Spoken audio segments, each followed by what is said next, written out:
que é tarde. Então, muito obrigada por estar aqui com a gente. Essa 1 hora, dividindo a sua sabedoria com a gente. É um prazer. Você esteve aqui fisicamente com a gente, acredito que 2 primaveras atrás, e agora, como a gente estava dizendo, Deus queira e Ele quer, você vai estar aqui de novo com a gente em julho, pessoalmente.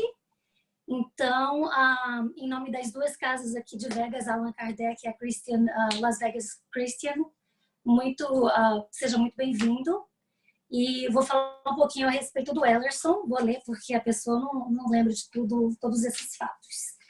Então, o Ellerson Santos é orador, médium e escritor espírita, realiza palestras no Brasil e no exterior, possui 30 livros publicados cuja renda é revertida para instituições de caridade. Ele é voluntário do grupo da Fraternidade Espírita Irmã Sheila e também é coordenador da Caravana da Educação da ONG Fraternidade Sem Fronteiras, que realiza trabalhos humanitários no Brasil e na África. Seja super bem-vindo e a prece de abertura é com você e os próximos 40 minutos com você também. Mas não está aqui agora. Ele só aparece o grupo. Na próxima eu ponho ele. Boa noite a todos. Que Jesus possa nos abençoar, possa nos envolver em suas vibrações de paz. Para o meu coração é uma alegria poder participar dessa live com vocês. E esperamos que esses momentos que passarmos aqui juntos possam ser o mais agradável possível, recordando-nos do Evangelho de Jesus à luz da doutrina espírita. Vamos elevar os nossos pensamentos em oração. Senhor Jesus, Mestre amado, nessa noite de bênçãos que buscamos entrelaçar os nossos corações nas vibrações amorosas do teu coração, nós te rogamos a tua presença amiga, a fim de que possamos abrir as nossas mentes para recebermos a mensagem do seu Evangelho, que ela possa cair no solo do nosso coração, buscando brotar, florescer, quem sabe um dia frutificar. Desejosos estamos, Senhor, que os mensageiros espirituais, os nossos benfeitores, aqueles que trabalham em seu nome, possam estar conosco, buscando trazer as vibrações positivas a nos fortalecer nesses momentos difíceis pelos quais está passando o nosso planeta terrestre. Dê-nos, Senhor, tudo aquilo de que necessitamos, a fim de que possamos nos fortalecer cada vez mais. Se conosco nessa noite, se conosco hoje e sempre. Que assim seja. Logo depois daquele dia fatídico, aquela sexta-feira, quando Jesus foi crucificado e sepultado em um sepulcro que fora lhe emprestado por José de Arimateia, porque o Filho do Homem havia sido morto na cruz infamante, mas mesmo depois de morto, ele não tinha onde repousar a sua cabeça. Os pássaros têm os seus ninhos, as serpentes têm os seus covis, mas o Filho do Homem não tem onde descansar. Maria, a mãe, com o coração trespassado de dor, as mulheres piedosas do Evangelho, um tanto quanto desesperadas, e os primeiros seguidores, os apóstolos do Mestre, que não estavam na crucificação, a não ser João, o apóstolo amado, traziam dentro do coração a dúvida de como seria agora que tudo havia sido consumado. Ali, depois da crucificação de Jesus, um estranho silêncio se abateu sobre Jerusalém. Há uma música de Tim e Vanessa cantores brasileiros, que diz que até o vento parou para chorar. Até que no terceiro dia, depois da crucificação, no domingo, eis que Madalena, acompanhada de Salomé e Joana de Cusa, decidiram ir ao sepulcro como mandava as tradições. As tradições judaicas diziam que no terceiro dia do sepultamento, a família deveria lavar o corpo com ungüentos. E as 3 mulheres corajosas foram ao local para poder, com perfume de nardo, lavar o corpo do mestre. Mas ao chegarem ali, o corpo não estava. A pedra rolada, apenas os panos que enrolaram o seu corpo sobre a pedra, e um desespero invadiu aquelas mulheres. Joana, Salomé e Madalena entreolhavam-se sem saber o que havia acontecido, quando eles escutaram uma voz. Aquele a quem procuram ainda não está. Ele ressuscitou dentre os mortos. Joana e Salomé saíram a correr a fim de dar a notícia aos seguidores. Quando então Madalena, ali ajoelhado diante do sepulcro, chorava. Chorava perguntando-se quem teria roubado o corpo de Jesus. O que teria acontecido com o corpo do mestre? E dentro das suas divagações, do seu sofrimento, ela vê ali do lado do sepulcro, entre as ramagens de uma árvore, um homem que ela pensou ser o jardineiro. Mas ao atentar os seus olhos, ela percebe que se tratava de Jesus. Era o seu mestre. Ela levanta-se de braços abertos para poder correr e abraçá-lo e lhe diz Rabone, que quer dizer mestre. Jesus, olhando para ela com mansuetude, como lhe era peculiar, disse-lhe, não me toques ainda. Eu não fui à casa de meu pai.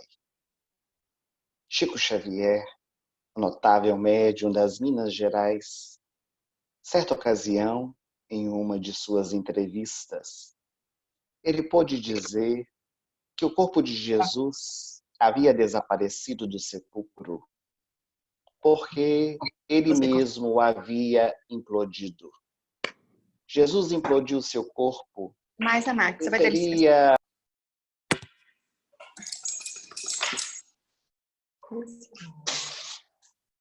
Quê?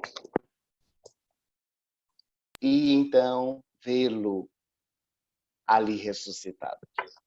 Jesus desaparece com seu corpo implodindo para que a humanidade pudesse compreender de diferente a imortalidade da alma.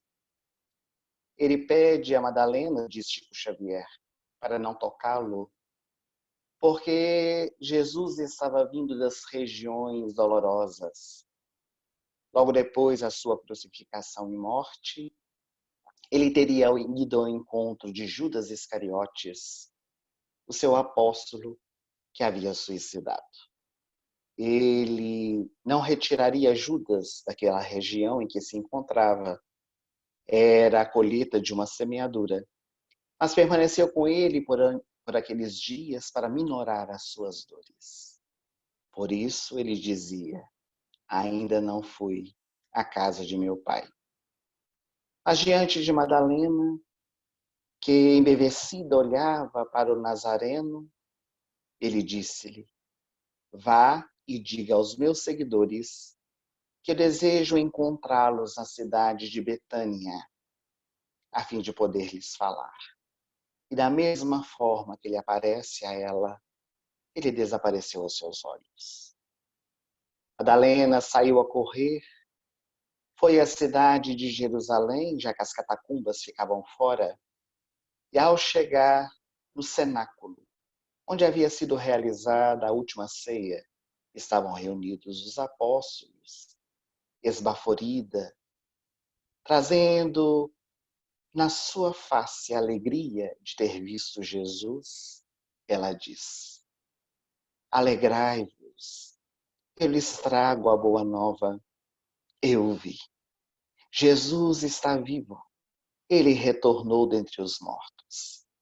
Maria de Nazaré, que estava presente, levantou-se, abraçou Madalena chorando junto com ela, quando, de repente, no fundo daquele salão, uma voz rouquinha foi escutada, que lhe dizia: mas a ti lhe apareceu. Tu pensas que nós vamos acreditar que Jesus de Nazaré escolheu a ti para trazer-nos a notícia? Ele poderia ter aparecido a Maria, sua mãe, a João, apóstolo amado, ou mesmo a Simão Pedro, mais velho, a pedra angular da sua igreja, mas a ti. Madalena baixou os olhos e disse: a mim ele apareceu. Eu também não sei porquê, mas a mim ele apareceu. Maria, a mãe de Jesus, abraçada a Madalena, lhe disse: eu creio, minha filha. Eu creio que o meu filho apareceu a ti. Mas Tomé, que estava ali presente, não acreditou. E muito embora os 10 apóstolos fossem a Betânia, Tomé permaneceu. Permaneceu em Jerusalém, não foi participar do encontro, conforme Jesus havia solicitado. Com portas e janelas fechadas, eis então que Jesus apareceu aos seus seguidores. A alegria invadiu o coração dos apóstolos. Quão bom era rever o Mestre. Era uma estranha saudade que eles sentiam, embora aos poucos dias da ausência física. Jesus lhes fala, desaparece, e os apóstolos vão dizer a Tomé o que havia acontecido. Quando os amigos, os seguidores de Jesus, disseram a Tomé o que haviam visto, ele sorriu e pôde dizer: eu só acreditarei se eu meter o dedo nas suas chagas. Como de fato iria acontecer mais tarde. Numa outra ocasião, sem que os apóstolos pudessem esperar, com a presença de Tomé, Jesus lhes aparece. E estando diante de Tomé, distende as suas mãos e diz ao apóstolo que duvidara: vem aqui e mete o teu dedo na minha chaga e creia. Bem-aventurado, Tomé, são aqueles que crerão e não viram. Tomé, ajoelhado ao chão, em pranto convulsivo, entrará para a história como o apóstolo que duvidou da ressurreição de Jesus. Quantos de nós também não duvidaríamos? Santo Agostinho, um dos pais da Igreja Católica, em um dos seus sermões, ele vai dizer que Tomé duvidou para que nós pudéssemos crer. Mais tarde, nas aparições de Jesus, logo depois da sua crucificação, nos dias subsequentes, eis que na cidade de Cafarnaum estava Simão Pedro, logo depois da pesca, recostado no seu barquinho. Ele trazia o coração oprimido, porque na última ceia Jesus lhe havia avisado que ele o negaria por 3 vezes, naquela mesma noite, antes que o galo cantasse. Simão Pedro não podia compreender que isso pudesse se dar. Ele amava a Jesus. No entanto, na casa de Caifás, quando Jesus foi preso e estava sendo julgado pelo Sinédrio, eis que Simão Pedro negara Jesus 3 vezes, o galo cantou. E ele se sentia culpado diante daquela experiência. Foi neste dia, estando ali, Simão Pedro imerso nas suas divagações, na sua culpa, na sua dor, Jesus lhe aparece. Ele faz apenas uma pergunta: Simão Pedro, Tu me amas? Ó Senhor, tu sabes que eu te amo. Então apacenta as minhas ovelhas. Simão Pedro, tu me amas? Perguntou o mestre pela segunda vez. Tu que tudo sabes e tudo vês, Senhor, tu sabes que eu te amo. Então apacenta os meus cordeiros. Simão Pedro, tu me amas?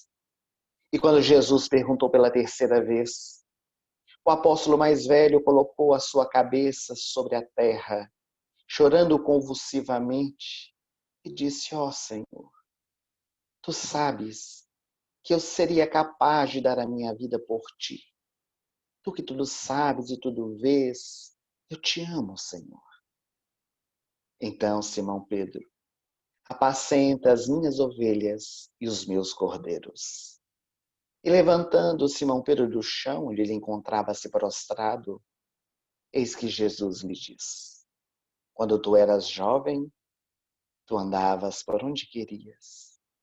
Mas agora que tu te tornas velho, tu andarás por onde o meu Pai te enviar. E realmente, depois deste acontecimento, Simão Pedro entregou a sua vida ainda mais a Jesus, fundando uma das instituições que mais divulgou a mensagem de Jesus naquela época, a Casa do Caminho, levando a mensagem a tantos corações aflitos dos dois planos da vida.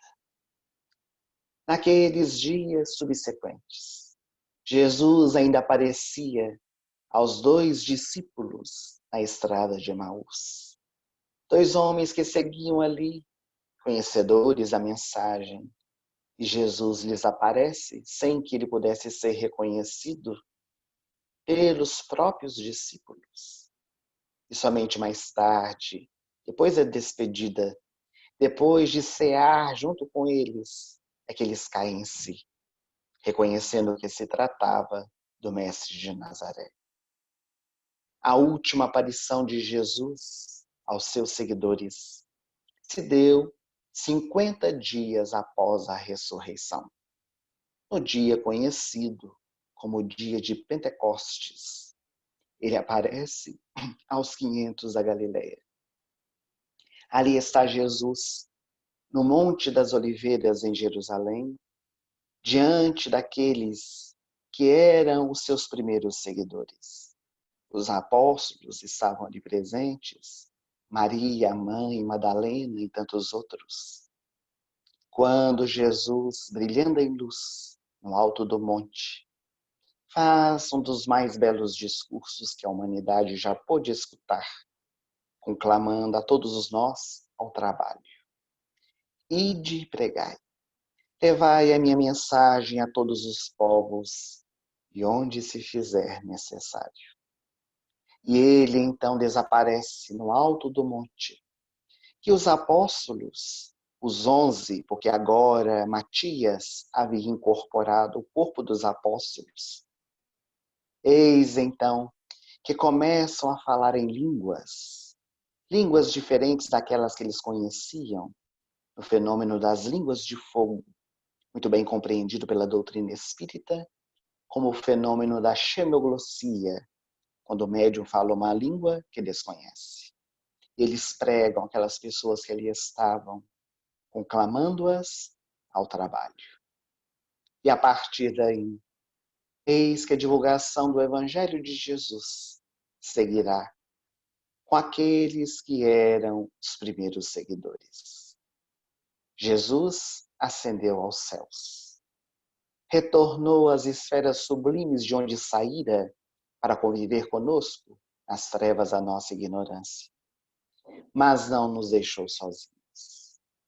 Como governador espiritual da terra, tem nos tutelado com seu cajado de amor, tem trazido as mensagens consoladoras por meio das diversas religiões, para que, como ovelhas tresmalhadas do rebanho, possamos voltar ao redil do amor do Pai, a fim de que possamos, assim, encontrar a nossa própria iluminação. No transcorrer da história, Jesus dará a prova de que não está distante de nós, que Ele está mais presente do que nós imaginamos. Um pouco mais tarde desses acontecimentos últimos do dia de Pentecostes, numa estrada deserta, quando o sol estava a pino ao meio-dia, um homem tinha ali o dever de matar os seguidores do caminho. Trazia em punho uma lista que encabeçava aqueles que eram tidos como os mais valorosos trabalhadores da seara do Senhor. E o grande doutor da lei, Saulo de Tarso, sobre o seu cavalo, juntamente com guardas e servos, vai em direção à cidade de Damasco. Contudo, antes de entrar, eis que uma grande luz começa a brilhar, uma luz mais forte que a luz do sol, que faz cair a todos que estão junto com Saulo de Tarso. Cair ao chão do cavalo, eis que aquela luz havia cegado os olhos de Saulo. E ele, somente ele, escuta aquela voz. Saulo, Saulo, por que me persegues? Quem és tu, Senhor?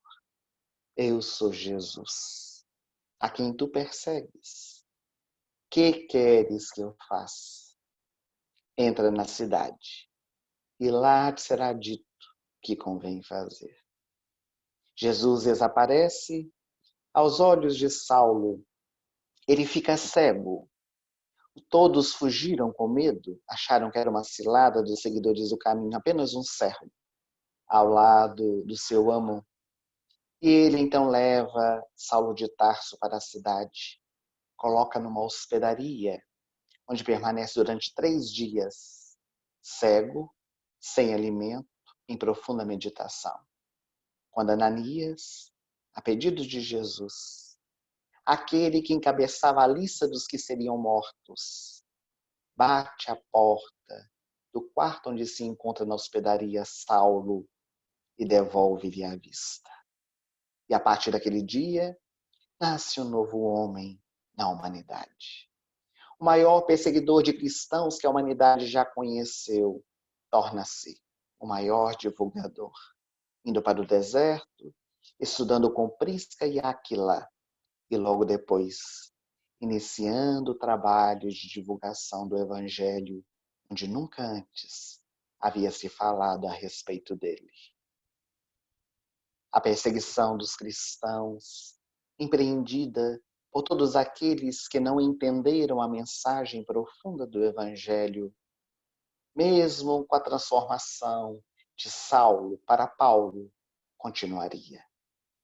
Quantos dariam a sua vida por amor a Jesus? E Jesus, este homem incomparável, este Nazareno que prometeu que não abandonaria nenhum dos seus seguidores, ao lado de todos eles. Na cidade de Madras, na Índia, Tomé, o apóstolo que havia duvidado, começou a realizar um trabalho de divulgação da mensagem cristã. Nas terras onde Buda, Krishna, haviam acendido luzes a respeito da imortalidade, trazendo as verdades divinas, eis que a mensagem do Evangelho chega com esse apóstolo, que foi perseguido. O rei de Milapura mandara então que os soldados viessem para poder calar a voz de Tomé. Tomé pregava para uma pequenina multidão dentro da igreja que fundara, quando, com flechas envenenadas, os arcos em punho, os soldados gritavam: cala-te. Cala-te, porque não queremos a mensagem desse Nazareno em nossas terras. Tomé não calou. E então os soldados cravejaram o corpo dele com aquelas flechas. E quando o veneno entrou na corrente sanguínea, ele começou a sentir dores excruciantes. Ele desejou gritar de dor. E quando ia fazê-lo, uma luz começou a brilhar diante dos seus olhos. E eis então que ele pôde ver a figura de Jesus. O mestre se aproximava dele e com o dedo em riste, colocando sobre os lábios de Tomé, lhe disse: não grite, Tomé, porque a tua vida já gritou. E foi assim que o apóstolo, tão atacado, o apóstolo que havia duvidado da ressurreição, é recebido no mundo espiritual pelo mestre dos mestres. No ano de 68, é a vez de Simão Pedro, o apóstolo que negara, mas que dera o seu testemunho. Ele encontrava-se em Roma e o veredicto da sua morte era a crucificação, de cabeça para baixo. Simão Pedro deveria dar o seu testemunho de amor, sendo morto ali na praça pública, diante dos olhos da multidão. Ele chora, implora para que a sua morte não fosse igual à de Jesus, porque a cruz somente para o mestre.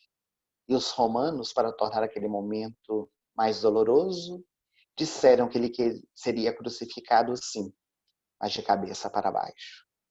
E ali na cruz, de cabeça para baixo, não agonizando, enquanto a multidão gargalhava e zombava dele, ele começa a enxergar no mundo espiritual também uma luz a brilhar diante dos seus olhos. É a figura de Jesus, que vem acolher o apóstolo mais velho, que havia transformado a sua vida, que havia dado o seu testemunho de amor. Se nós dermos um salto quântico na história, porque seriam muitos fatos a serem narrados das aparições de Jesus aos seus primeiros seguidores, eis que agora chegamos ao século XII, quando a Terra vivenciava um dos momentos mais excruciantes, mais dolorosos, a terrível Idade Média. Foram 10 séculos, do século V ao século XV, quando a humanidade terrestre estava imersa na Idade das Trevas. E Jesus, o governador espiritual do planeta, sempre atento, enviando mensageiros para que pudessem trazer de volta a simplicidade, a humildade da sua mensagem. Ali, na estrada da Úmbria, em Assis, estava Francisco, o pobrezinho de Deus. Ele adorava a natureza. Andando por entre os bosques, as estradas porentas ao entorno da cidade, começou a escutar um barulho estranho. Era o barulho de uma matraca. Eis então que, ao divisar a estrada, ele percebe que um leproso está se aproximando. Naquela época, os leprosos eram temidos. Havia uma grande ignorância em torno da doença, hoje tão bem estudada e compreendida. Mas, na época, todos fechavam suas portas, janelas, ninguém podia se aproximar de um leproso. Mas Francisco de Assis, compadecido, aguarda aquele homem que vai cada vez mais se aproximando e, a certa e regular distância, o leproso para a marcha. Está com a cabeça envolta por panos, o mau cheiro exala e aquela distância podia ser sentida. Eis então que aquele homem distende as suas mãos purulentas, já sem dedos, e com a voz rouquenha diz: dá-me uma esmola, pelo amor de Deus, dá-me uma esmola.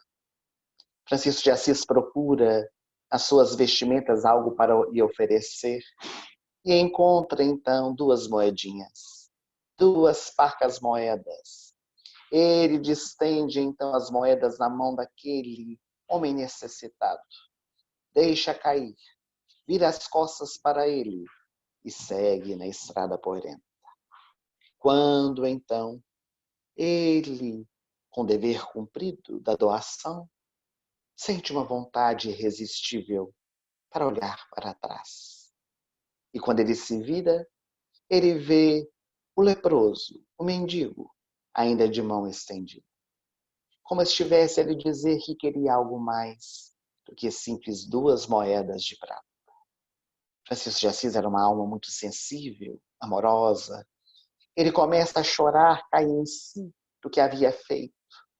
quanto havia menosprezado aquele homem, e ele retorna a passos mais rápidos, abraça aquele homem, chora, beija-lhe o rosto, tirando o capuz que envolvia sua cabeça, os olhos cobertos de tracoma e glaucoma cheios de pus, a cabeleira tomada pelo suor abundante, ali as pústulas da lepra na face do homem. E então Francisco de Assis pede-lhe perdão. O abraça enternecido, fecha os seus olhos, e quando ele abre, um perfume pode ser sentido, e à sua frente está Jesus de Nazaré. Era Jesus que vinha ao seu encontro. Ele ajoelha-se aos pés do mestre chorando, beija as suas mãos, que o Nazareno desaparece aos olhos de Francisco, dando-lhe a mensagem da verdadeira caridade. Um pouco mais tarde, no século XVI, na Espanha, na cidade de Ávila, havia uma mulher extraordinária. Também nasceu no seio da Igreja Católica, com o intuito de trazer de volta a mensagem da simplicidade. Santa Teresa d'Ávila de Jesus é responsável por criar dentro da Igreja uma das condecorações, organizações, melhor dizendo, as Carmelitas Descalças, onde teriam vivência da humildade, da pobreza, da miséria. E ela tinha a vontade sempre de ajudar os mais necessitados. Estava certo dia no seu convento, havia preparado uma cesta para levar a uma família muito necessitada numa região rural, ali próxima da cidade. Mas em especial naquele dia uma tempestade começou a armar. Parecia que ia chover bastante. Os relâmpagos, os trovões podiam ser escutados. Mas Teresa, ela meditou que a fome não tem hora. Eles estavam necessitados, aquela família precisava levar o alimento. E ela resolve enfrentar aquela tempestade que ainda não havia caído, mas que estava prestes a cair. E ela, então, abraçada ao embornal, vai ao encontro da família. Teria que caminhar bastante, adentrar um pequeno bosque, atravessar uma ponte de madeira. E justamente quando ela estava indo, a chuva começa a cair. Ela não retorna, segue adiante. Contudo, quando está para atravessar a ponte de madeira, o rio caudaloso que corria por baixo da ponte fez arrancar aquelas tábuas. E Teresa d'Ávila cai sobre as águas. Ela não sabia nadar. O alimento, ele é levado pelas águas furiosas. E Teresa é levada também pela correnteza. Não sabia nadar, um desespero invadiu seu coração. E logo lembrou-se de Jesus. Começou a orar ao seu mestre, aquele que ela tanto amava. Quando, na correnteza forte, eis que mais à frente ela se depara com uma tora de madeira, um tronco que havia caído com a forte chuva. Ela segura no tronco da árvore, com dificuldade sai de dentro do rio, deita-se sobre a relva verde, enquanto a chuva caía sobre o seu rosto. E naquele instante de agradecimento por ter salvo a sua vida, ela agradece a Jesus quando escuta uma voz. Viu, Teresa, como eu trato os meus seguidores fiéis? E ela, que tinha muito bom humor, ela disse: Vi, Senhor. E é por isso que o Senhor tem tão poucos servidores. Porque servir a Jesus requer o testemunho. O fato é que Teresa d'Ávila de Jesus, dentro da Igreja Católica, foi uma das personalidades que teve contatos diretos com Jesus, escutava a sua voz, que orientava para realizar o trabalho de disseminação do seu evangelho. No século XIX, já bem mais próximo de nós. Também na Índia, um jovem, na verdade um menino, de 10 anos de idade, chamado Sadhu Sundar Singh. Ele seguia uma das filosofias hindus, o sikhismo. Tinha o hábito de manter os cabelos grandes, como a forma e uso dos leões, a barba por fazer. Era um grande estudioso das propostas trazidas pelos grandes pensadores daquela religião. Contudo, certa ocasião, ele teve contato com a Bíblia Sagrada. Pôde ler algumas páginas daquele livro grosso de papel de arroz. E ao ler o Novo Testamento sobre a vida de Jesus, ele não acreditou que na terra havia existido um homem como aquele. Uma noite, dentro do seu quarto, ele estava fazendo a sua meditação, ajoelhado ao chão, no tapete, quando ele olhou para a parede de carcomida do seu quarto e disse para o nada: eu não creio que tu existes. Mas se realmente existires, Jesus de Nazaré, me aparece. Me aparece porque senão eu irei me matar. E naquele momento, sem que ele pudesse entender, uma luz começa a brilhar na parede do seu quarto. Ele escuta uma voz: Sunda, Sunda, que tu queres de mim? Quem és tu? Eu sou Jesus. Tu me chamaste e eu vim. E foi a partir deste dia que nasceu na Índia um dos maiores divulgadores que a humanidade já conheceu do cristianismo, porque Sundar Singh, naquela noite, cortou os seus cabelos, raspou a sua barba, como a renegar a sua doutrina. E no dia pela manhã, quando foi fazer o desjejum e a família percebeu que ele havia cortado os cabelos, era a informação de que ele não estava mais filiado àquela doutrina sikhista. Eis então que a família fez o alimento com veneno e deu para que ele pudesse comer. Era a tradição. Ele comeu aquela comida envenenada. A mãe abriu a porta e ele foi expulso de casa. Com veneno no estômago, ele ajoelhou-se. Ajoelhou-se ao chão, tombando, quase morrendo, até que um homem bondoso das tradições católicas o encontrou. Pelas ruas da cidade, levou para a sua casa. E ninguém sabe explicar como, mas aquele menino sobreviveu. E a partir daí tornou-se divulgador do Evangelho. Ele ficou conhecido como o apóstolo dos pés sangrentos. Andava só descalço. Viajou o mundo, esteve inclusive nos Estados Unidos, realizando diversas palestras onde lotava os ginásios de futebol. Boanerges Ribeiro escreveu um livro sobre a sua vida, chamado O Apóstolo dos Pés Sangrentos. Jesus esteve mais presente entre nós do que imaginamos. Não apenas com a sua presença espiritual, sendo vista por tantos, como também a sua presença ao nosso lado, como hoje, nessa noite. Se nós abrirmos o nosso coração, sentiremos que Jesus não está distante de nós. Ele está ao nosso lado, nos fortalecendo, nos envolvendo em sua paz, para que nós possamos passar pelas experiências da nossa vida, alcançando a vitória sobre nós mesmos.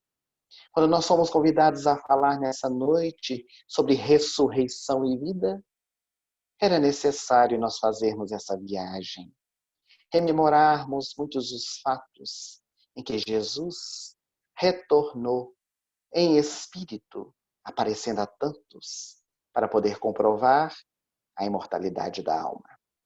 Mas muitas pessoas confundem a palavra reencarnação com a palavra ressurreição. Reencarnar é retornarmos à vida em outro corpo. em uma outra experiência, em uma outra época. A palavra ressurreição, ela tem um sentido diferente. E na acepção da sua palavra, para a ciência médica e para a doutrina espírita, é impossível acontecer. Ninguém pode retornar a um corpo já morto. Nenhum indivíduo, depois de ter tido o atestado de óbito, depois da desoxigenação do cérebro, a anóxia cerebral, pode retornar à vida. Se retornar, é porque não estava morto. Todas as ressurreições do Evangelho, com exceção de Jesus, tanto de Lázaro, quanto do filho da viúva de Naim, a filha do centurião, vivenciavam uma enfermidade, a letargia, catalepsia, hoje muito bem estudada pela ciência médica. Estavam com morte aparente e por isso Jesus lhes trouxe de volta, na verdade curando-os. Ficaram conhecidas como ressurreições. E no caso da ressurreição de Jesus, conforme nós já explicamos, ele não retornou em corpo físico. Ele retorna em espírito, para poder justamente demonstrar que o corpo se acaba e todos nós vamos acabar um dia no ponto de vista físico, mas o espírito é imortal. Então a ressurreição no Evangelho, ela tem outro significado, que é a renovação interior. Ressurgir, fazer brotar o homem novo, deixando morrer o homem velho. Deixando que as nossas qualidades e virtudes possam ascender dentro do nosso coração, deixando de lado os vícios e as imperfeições.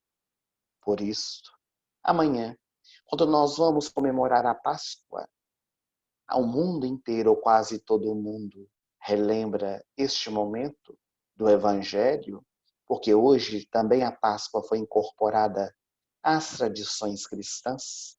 Embora seja uma festa judaica, a Páscoa, ela começou a ser comemorada quando o povo hebreu libertou-se do jugo egípcio. Durante 400 anos, esse povo foi escravizado nas terras distantes do Egito. Quando Moisés os tirou da escravidão, eles permaneceram durante 40 anos no deserto até chegar à terra prometida. Eles tinham o hábito de toda época comemorar a Páscoa para recordar-se daquele movimento que foi feito pelo grande legislador hebreu que salvou o seu povo.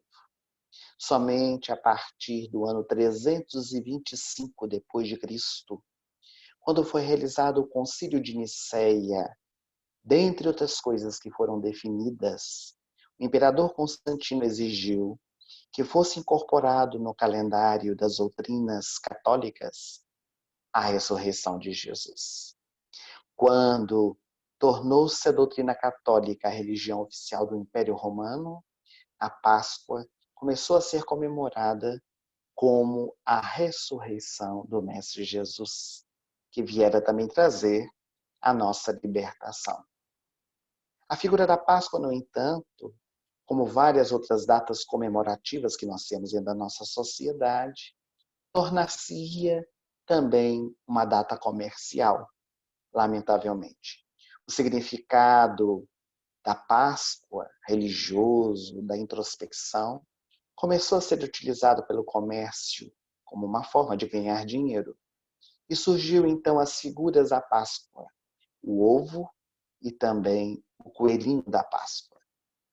O ovo, ele contém em si o seu germe, a formação da vida. Os rituais pagãos da antiguidade tinham o hábito de dar presente ovos pintados, ovos de galinha. Eles pintavam e davam de presente às pessoas. Na Europa, na Idade Média, isso foi muito comum. Mas por volta do ano de 1828, quando o chocolate começou a ser fabricado em larga escala e ser vendido mundialmente, Eis então que criou-se os ovos de chocolate, para que pudesse também dar-se de presente. E por que o ovo? Porque o ovo tem esse significado de vida. Dentro dele traz a vida. Mas era necessário um personagem para que esse ovo pudesse ser vendido. E escolheram o coelho. Fato curioso, o coelho não bota ovos. O coelho é um mamífero. Mas por que o coelho foi escolhido? Porque o coelho é o símbolo da fertilidade. Ele tem uma procriação farta, abundante, com muita rapidez.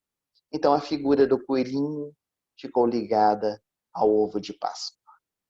Hoje é o sábado de Aleluia, época em que as pessoas se reúnem em grandes bailes, em orgias, em noites de bebedeiras. Este ano, muitos não farão a festa, ou melhor dizendo, ninguém fará, visto que estamos no isolamento social. Quase todo mundo encontra-se dentro de casa. Então não há como realizar os grandes bailes que no sábado de Aleluia reúnem pessoas. A malhação de Judas, quando o apóstolo que, por inconsequência, traiu Jesus, por não entender a mensagem, ainda hoje, passado tantos séculos, é queimado o seu boneco em praça pública para poder relembrar ou castigar o apóstolo que não reconhecera Jesus ao seu tempo, porque esse espírito já se iluminou.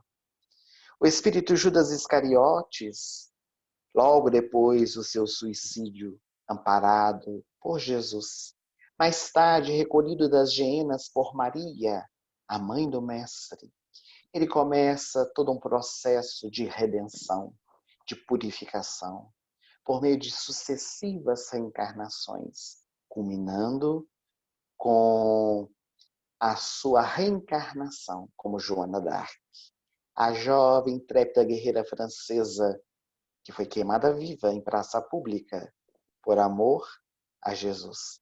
Como é o inconsciente coletivo?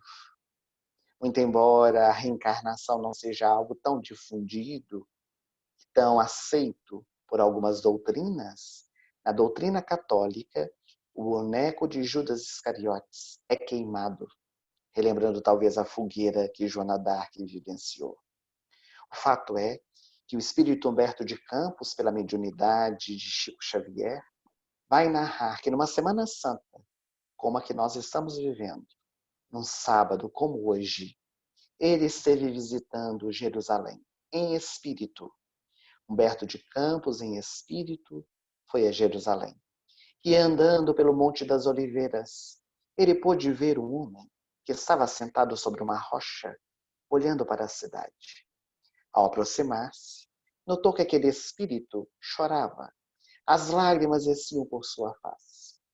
E ao questionar quem era Judas Iscariotes, que ali se encontrava amargurado, sofrido, por ver a humanidade terrestre, mesmo tendo passado tantos anos, relembrando a sua atitude inconsequente, relembrando a sua traição, e muitos queimando o seu boneco.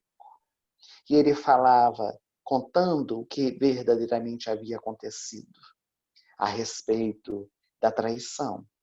Ele não desejava que Jesus fosse crucificado. Muito antes, pelo contrário. Ele queria Jesus assentado no trono da glória e do poder.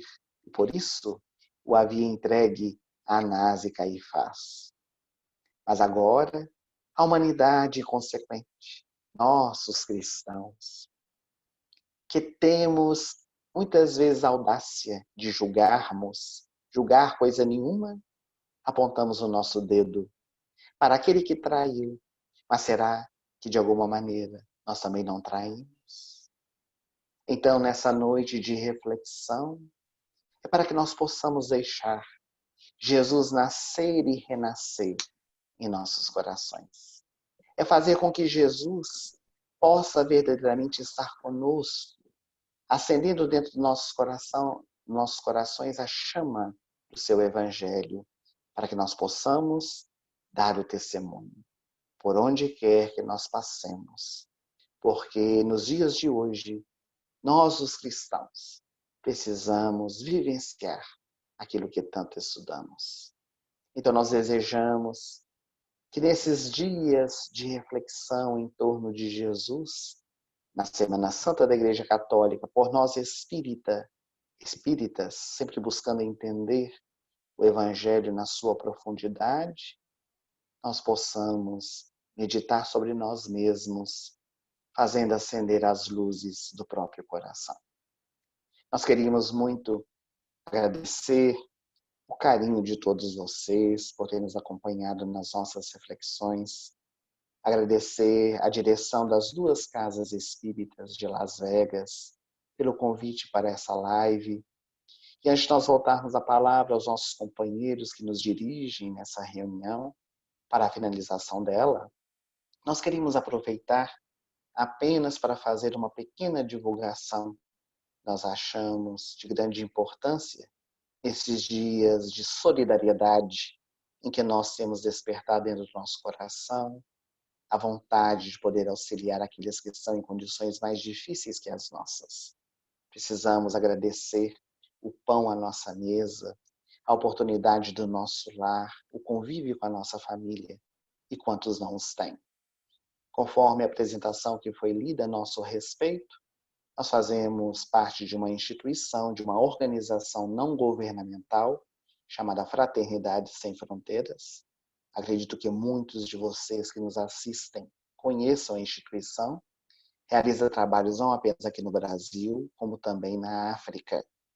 E como todas as instituições que realizam trabalho de benemerência, estes momentos difíceis pelos quais está passando o nosso planeta, conosco não é diferente. Também, nas nossas unidades, nos nossos trabalhos, nós temos 33 unidades em 3 países, no Madagascar, Malawi e em Moçambique. Temos também algumas outras instituições que nós damos apoio na África, no Senegal. Temos aqui no Brasil várias outras instituições. E, naturalmente, com o isolamento social acontecendo também nesses locais, as nossas crianças estão precisando de um apoio maior. As nossas instituições fechadas não têm condições de dar o suporte, a não ser distribuindo o alimento. O alimento que era distribuído nas nossas unidades foram entregues às crianças para que elas possam fazer em casa. Mas tudo isso demanda custos, tudo isso demanda todo um projeto por detrás, onde necessitamos também de apoio financeiro. A nossa instituição também passa por dificuldades financeiras pela questão do dólar, que está muito alto, a transformação da moeda, e o dinheiro arrecadado com os apadrinhamentos não estão sendo suficientes. Então nós estamos realizando um apelo, um apoio aos corações de todas aquelas pessoas que desejarem contribuir, para que possam nos auxiliar, para que o trabalho possa se fortalecer e nós possamos ajudar aqueles que estão em condições de maiores dificuldades. Aqueles que tiverem interesse, estão nos acompanhando, podem entrar no site da instituição www.fraternidadesemfronteiras.org.br. Repetindo, www.fraternidadesemfronteiras.org.br. Nós gostaríamos de agradecer o carinho de vocês, a atenção, e até uma breve oportunidade, se Deus quiser. Passamos a palavra aos nossos dirigentes da reunião. Muito obrigado.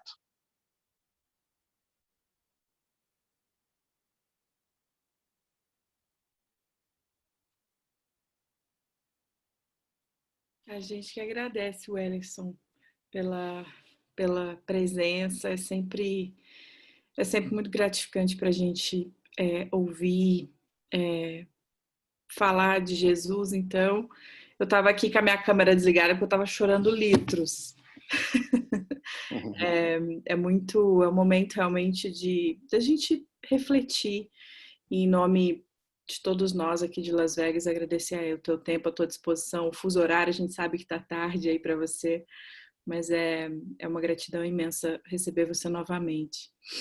E acho que se alguém tiver alguma dúvida, quiser fazer alguma pergunta, pode levantar a mãozinha ou ligar o microfone. Pode perguntar, Góis. Interessante que hoje a Marileide mandou uma nota no grupo, Feliz Sábado de Aleluia. E eu... Bom, antes disso, Wellerson, muito obrigado. Desculpa a minha falta de educação. Você me conhece, sabe que a polidez minha está longe ainda, né, de ser chamada de polidez. Muito obrigado. E hoje a Marileide mandou uma mensagem para o grupo, dizendo assim, Feliz Sábado de Aleluia. E eu montei uma mensagem para mandar, no último minuto eu apaguei, porque falava algo assim, né? Quando eu era criança, eu malhava o Judas, né? E hoje eu cresci e entendi que ele podia ser aquela pessoa que eu fui um dia, né? Que tive meus momentos de traição, de trair alguém, vender alguém, né? Nessa longa caminhada que a gente teve, né? E eu estava feliz que eu já não fazia isso. E que Judas já pagou o preço dele vindo como Joana d'Arc. Bom, isso depois de muitas ações.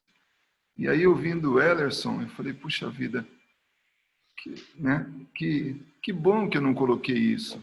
Parecia algo combinado, mas eu fiquei muito feliz de lembrar desse comentário, né? Na verdade, o Ellerson, né? Comentar, porque faz parte da história da gente, uma história de ignorância, de realmente nós não sabermos quem realmente fomos, né? E a gente cobrar ou ver nas pessoas aquilo que a gente tem o direito de agredir, de condenar e tudo. Mas é tão bonita essa mensagem, essa que o Heller trouxe, dos momentos que Jesus esteve em nossas vidas e a gente não percebeu. Alguns não perceberam na primeira hora, no primeiro instante, mas depois conseguiram. Que é o caso dos apóstolos, que é o caso da Teresa, né, Madre Teresa, depois Francisco de Assis e assim por diante. Então, como ele nunca nos abandonou, né? Nunca, em momento algum, desde o princípio. E quantas vezes a gente abandonou ele, né? Quantas vezes a gente virou as costas para ele? Realmente, a gente ainda tem muito que aprender. Mas a mensagem foi um lembrete de que, para alguns talvez a descoberta, né? Que ele realmente está com a gente, mais do que a gente imagina, como o Ellerson disse. Hoje eu não vou falar nada, não dá. O Ellerson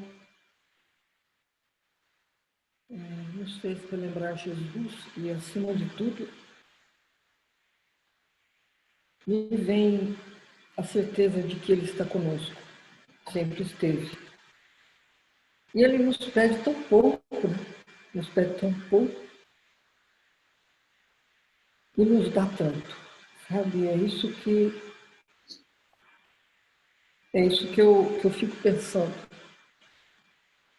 O que realmente eu tenho feito para merecer tanto a presença dele na vida. Hoje, particularmente, mais uma vez, o quanto somos amparados por ele.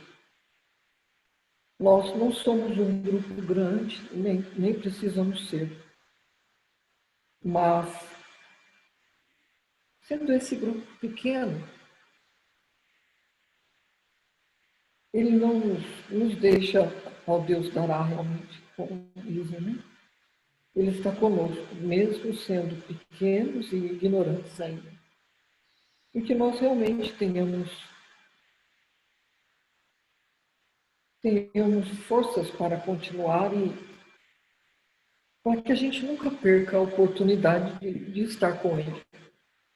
Eu quero agradecer imensamente ao Ellerson, esse amigo querido que encontramos um dia e que permanece conosco também, mesmo estando tão longe. Um abraço fraterno a você, Ellerson, e ao Charles, que são dois amigos muito queridos do meu coração.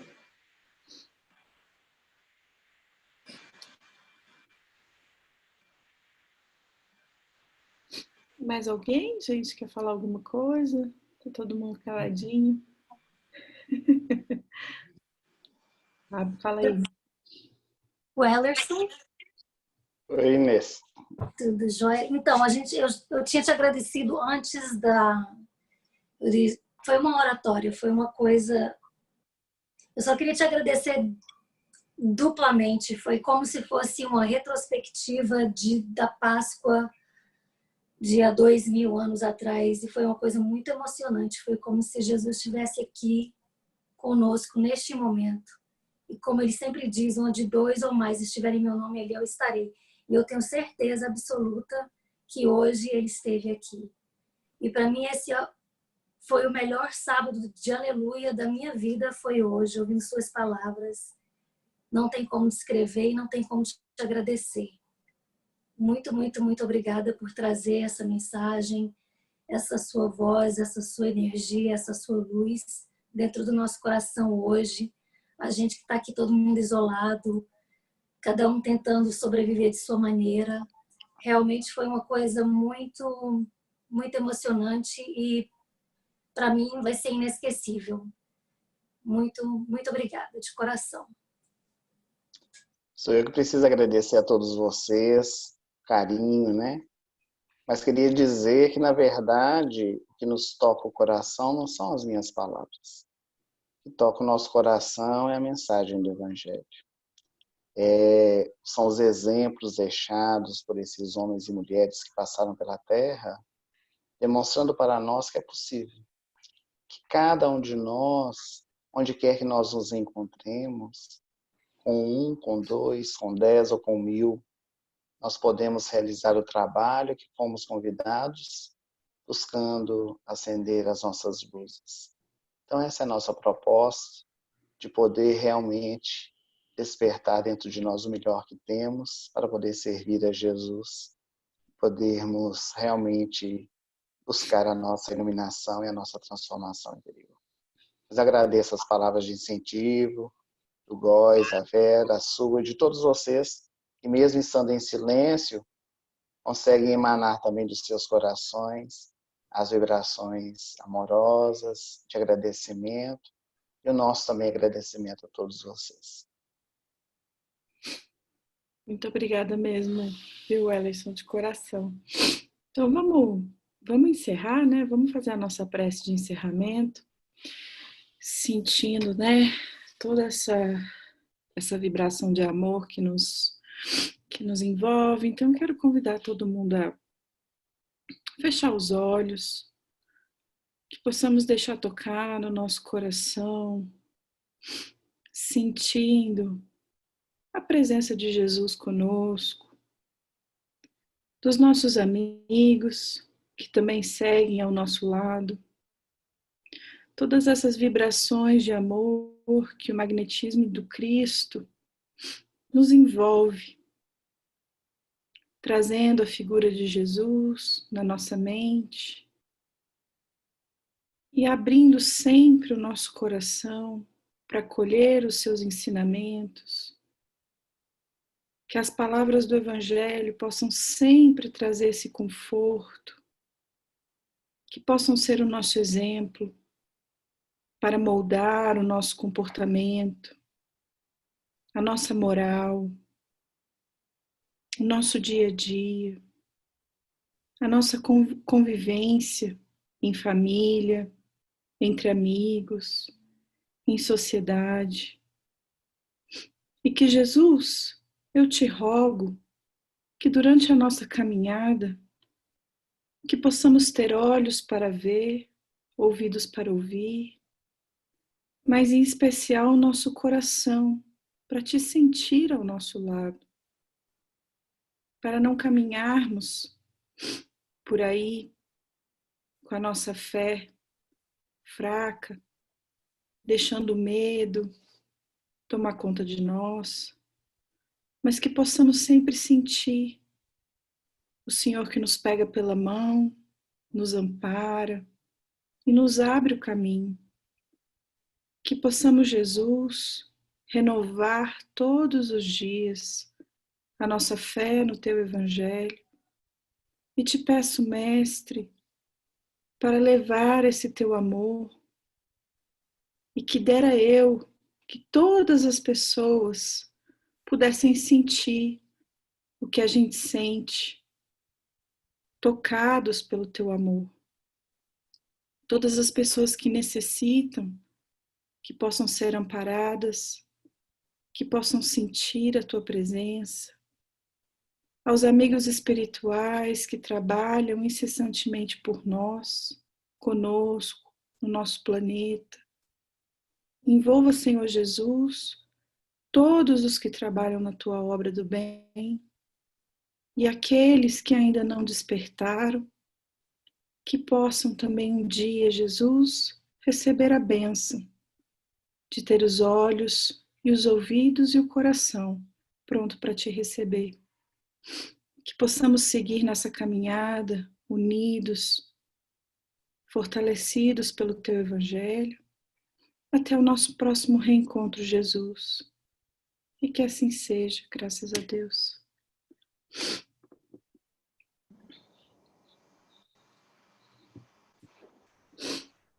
Acho que é isso.